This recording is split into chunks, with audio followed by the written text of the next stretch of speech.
All right, man. So I got a question in my Discord today. Somebody that's been just getting into Christianity and they're not sure how to really pray. How do I invite God into my life? It's an excellent question. And it's something that I had to figure out. If you don't know my story, I was living a sinful life. I'll give you the quick version. I was living a sinful life and I started to doubt my faith. I started to believe that God didn't exist. And I remember this one day after months and months of praying, asking for help, and I didn't seem to get any help. I said, "Look, Father, forgive me, but this is my last attempt. I don't know if you're there anymore. This is my last prayer. Please help me." And from that day forward, the rest is history. God saved me on that day. And here I am today talking to you, actually talking to you about the Bible. Could you believe it? But so what I'm going to tell you about here is something that I try to live by. So where I'm at right now is Matthew chapter 6, 5 through 7. So it's called the Lord's Prayer. Now, this is how I go about praying. "And when you pray, you must not be like the hypocrites, for they love to stand and pray in the synagogues and at the street corners, that they may be seen by others. Truly I say to you, they have received their reward. But when you pray, go into your room and shut the door, and pray to your Father who is in secret, and your Father who sees you in secret will reward you. And when you pray, do not heap up empty phrases as the Gentiles do, for they think that they will be heard for their many words. Do not be like them, for your Father knows what you need before you ask him." And then he continues, "Pray then like this." And he gave the Our Father prayer. Now, the Our Father prayer is a very powerful prayer. Now, if you're not very, adept in the spiritual world, I'm not either. I'm not trying to speak from from an expert perspective, but I've been just trying to learn about it. And what I've learned is that certain prayers, for whatever reason, when you truly have conviction in them, they are powerful.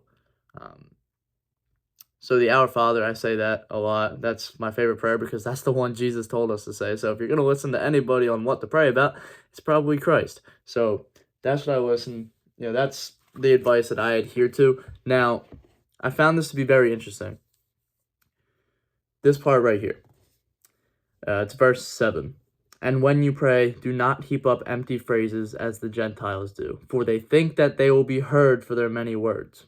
Do not be like them, for your Father knows what you need before you ask him."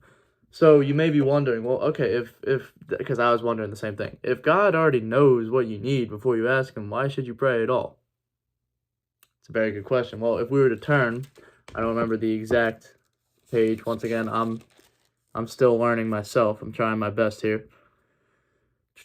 Right here, Matthew 7. Sorry, hold on. Yeah, Matthew 7. Yeah, Matthew chapter 7, verse 7. Ask and it will be given. Ask and it will be given to you. Seek and you will find. Knock and it will be opened unto you. For everyone who asks receives, and the one who seeks finds, and to the one who knocks it will be opened. So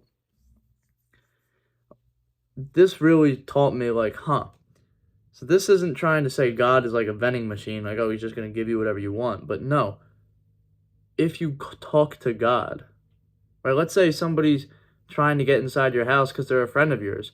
Well, if they don't knock on your door, how are you going to know they're there?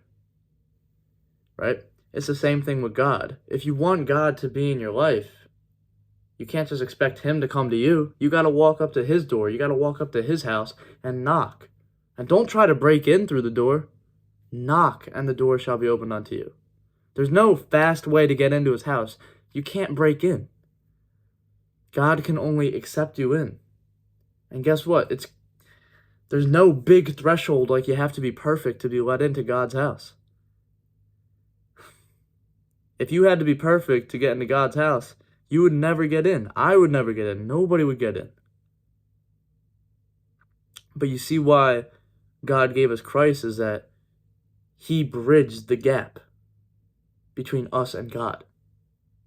What Christ did when he died on the cross, that sacrifice made it so that we can be saved through him, not our own good deeds, because our own good deeds will never be worth enough.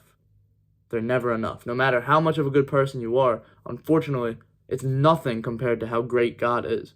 And I'm going to be honest, there's been a lot of fear-mongering about God over the years, and look, I'm not going to speak too much about that. All I know is that God is all-loving. So if you were to agree with me, right, even, I never understood this.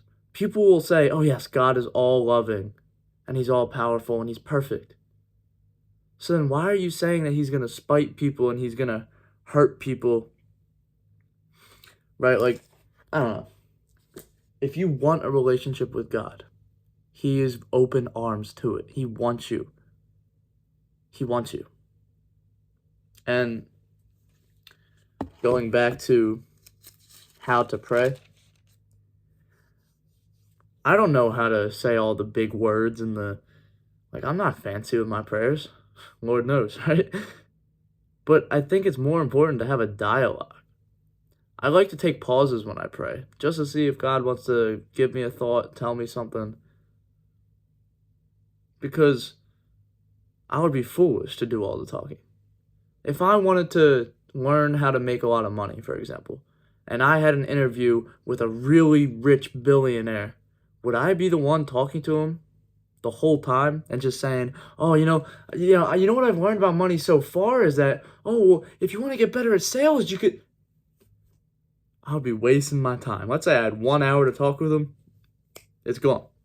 And I missed out on amazing wisdom and knowledge that I can't get unless I listen. So, you have to be patient. Patience is a virtue, something I'm not very good at, but I try to be. God's timing is the best timing. That's something I've had to learn. Yeah, that's a tough one. Putting your faith in God it's not easy, let's just be honest. But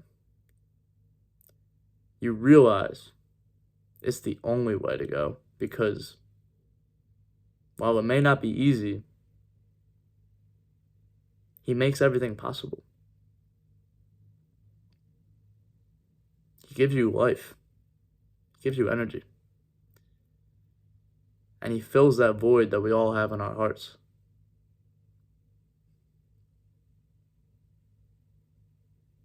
So, my final words to you is it's not too late to start if you're thinking about getting a relationship with Christ. It's never too late. And that's all your decision. If you've been brought to this point and you think, you know what, I need to develop a relationship with Christ, great. If not, that's okay too. It's just, of course, I would recommend it because I know firsthand I've never been the same. But I'm not very big on forcing the Bible in people's faces, like angry, like, why don't you believe what I'm saying, as much as I would really be like, I believe in what I'm saying and I have a lot of conviction and I know Jesus is the way, the truth, and the life. It's just that it's your relationship with God. And maybe the timing just isn't right. Maybe, I don't know, he's waiting on something, or maybe this is your cue. Who knows? Maybe God is using me to help you. Who knows? I sure don't know. But yeah, I thought this was a great question. I wanted to answer it today. And I know I'm not an expert, but I tried my best. And if this helps just one person, I'll be very grateful for that. And if you liked this type of format where I answered a question from one of you, and you want to see more and you have a question for me, do me a favor. Check out the Discord, top link in the description, because I'm trying to get 100 people in there by June, and we have about 40-something in there. It would be great if you could join. We would love to have you in there. But, yeah, so what I would recommend is if you're starting to read the Bible, you're starting to pray. The way I went about it, I don't think this is the greatest way. I'm not saying it is or isn't.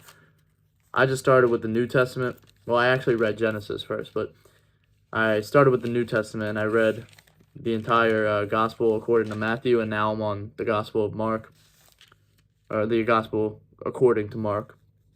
So, but anyway, I hope you got some value from this video, and if you don't know me, my name is Mark, and I strive to be the best brother I can possibly be for you, and I just try to give value in every video. So, if I could help just one person, great. But as always, keep God first. Good luck, bro. I'll see you, man.